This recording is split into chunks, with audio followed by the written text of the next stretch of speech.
ಸಿಂಹ. ಒಂದು ಕಾಲದಲ್ಲಿ ಒಂದು ಕಾಡಿನಲ್ಲಿ ಒಂದು ಸಿಂಹವು ವಾಸವಾಗಿತ್ತು. ಊಟ ಮುಗಿಸಿದ ಮೇಲೆ ಮಲಗಿತು. ಒಂದು ಇಲಿ ಆಟವಾಡುತ್ತಾ ಸಿಂಹದ ಮೇಲೆ ಎಗರಿತು. ಜಿಗಿದು ಸಿಂಹವು ಸಿಂಹವು ಹಿಡಿದು, ನೀನು ನನ್ನ ನಿದ್ರೆಯನ್ನು ಹಾಳು ಮಾಡಿದ್ದೀಯ, ನಾನು ನಿನ್ನನ್ನು ತಿನ್ನುತ್ತೇನೆ. ಇಲಿಯು ಹೇಳಿತು,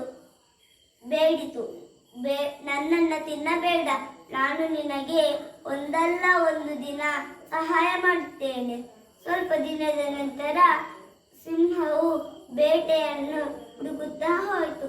ಬೇಟೆಗಾರರು ಸಿಂಹದ ಮೇಲೆ ಬಲೆಯನ್ನು ಹಾಕಿದರು. ಸಿಂಹವು ಕಿರಿಚಿತು.